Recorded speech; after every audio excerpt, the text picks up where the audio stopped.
At the end of every unit, your teacher has the chance to teach you a lesson about other lessons in context to enhance.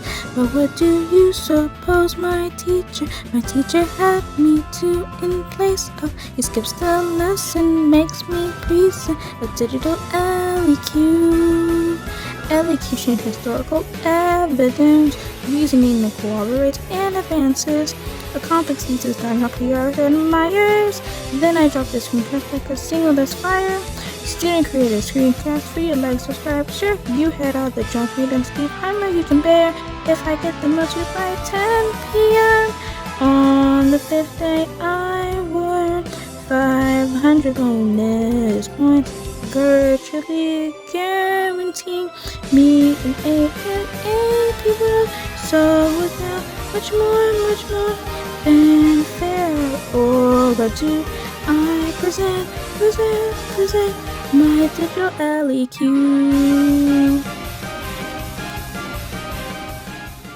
Hello, my name is Angel, and I'll be going over the global trade patterns of East Asia and North America.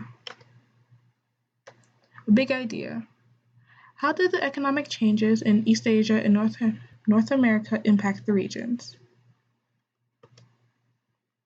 So the thesis on my slides are, since the 1750s, North America remains to trade with their mother countries, and East Asia has to still rely on imports of natural resources.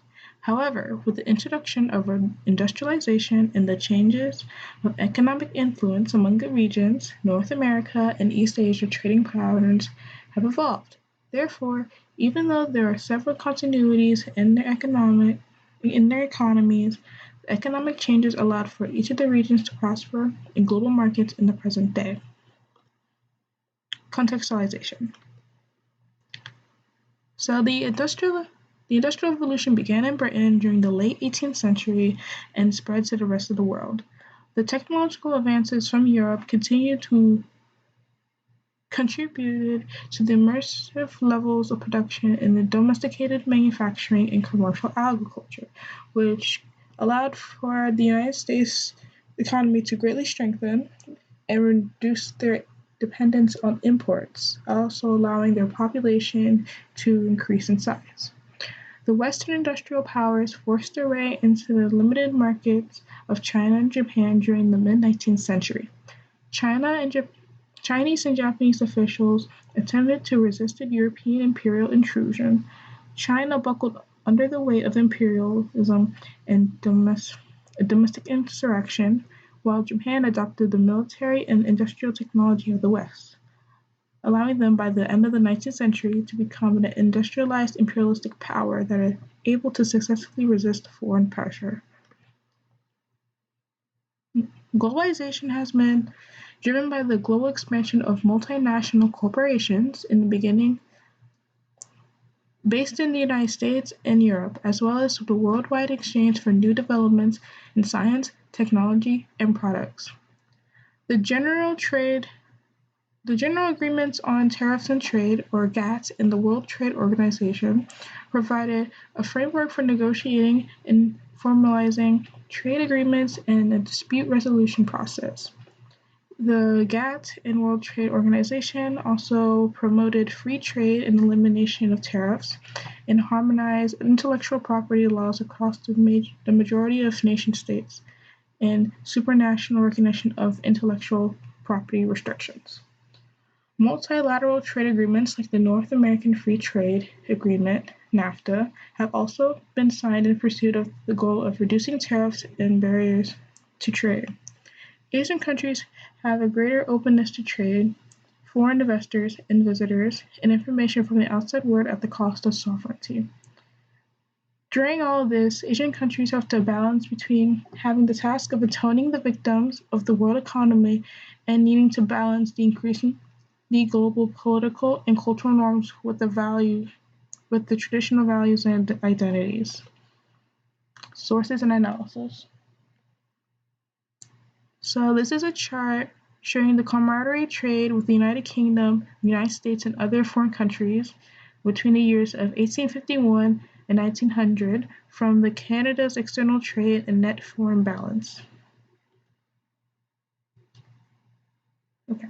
So the situation during the primary source was that the Léger Liberal Party won the Quebec general election with 51 of the 95 seats and 51% of the popular vote, making the making Jean Lesage premier of Quebec.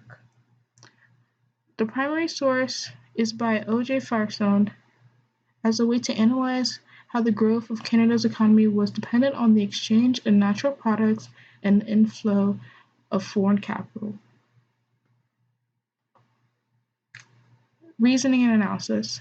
Canada's foreign trade was very little as they only traded with the United States due to proximity in Great Britain.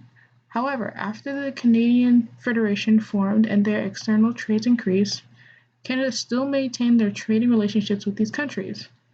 So they continued to trade with their mother country and build a strong relationship with their neighbors.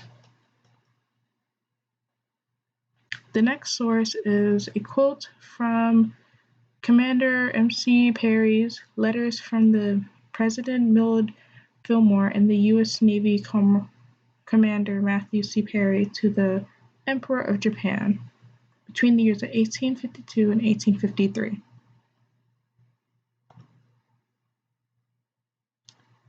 So during the source, Japan was in its final years of the Edo period as it shifted from a feudal Tokugawa shogunate to a modern imperial empire of the Meiji government.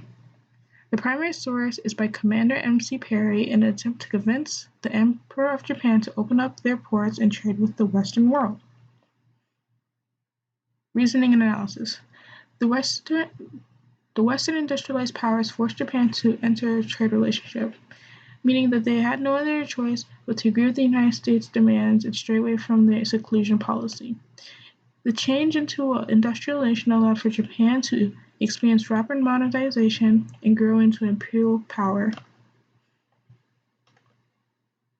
Here is a quote from President James Monroe in the Monroe Doctrine from 1823. Okay, so during the time, several Latin American countries that gained their independence from Spain and Portugal experienced the empire's attempts to control their independent states. The primary source is by President James Monroe as he addressed his opposition to the European colonialism in the Americas. Reasoning and analysis. The United States enforced European powers to stay out of the affairs of the Western Hemisphere, which allowed the United States to establish power in the region. It also promoted free trade within North America and expanded the commerce of the region. Without the Spanish regulation of trade, the United States can enter into favorable trade deals, strengthen their ties with southern nations, and grow into a greater world trade economy. Yep.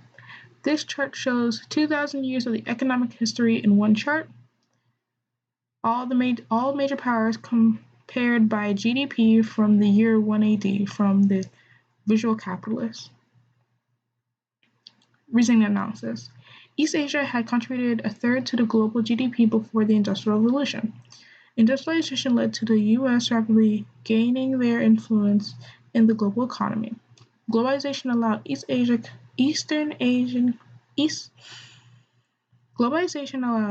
Asian countries to grow rapidly and led them to gain their economic influence again. The economic changes throughout these times led to North America and East Asia control most of the world economy. And finally, a quote from Britannia under the Japan trade category. Reasoning and analysis. World War II caused Japan's economy to go into ruin. To recover, they import natural resources in bulk to help with manufacturing. This is not the only time in history when they needed to import natural resources.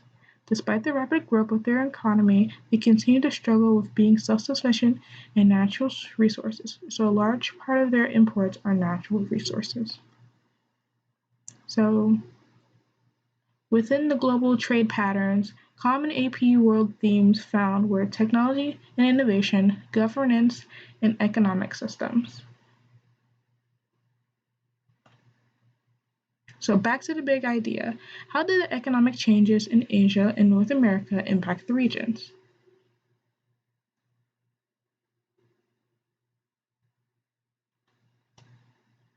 A possible answer would be that the Industrial Revolution and globalization allowed for North America and East Asia to grow into manufacturing hubs of the world. And here are my sources. I hope you enjoyed my presentation, and thank you for coming by.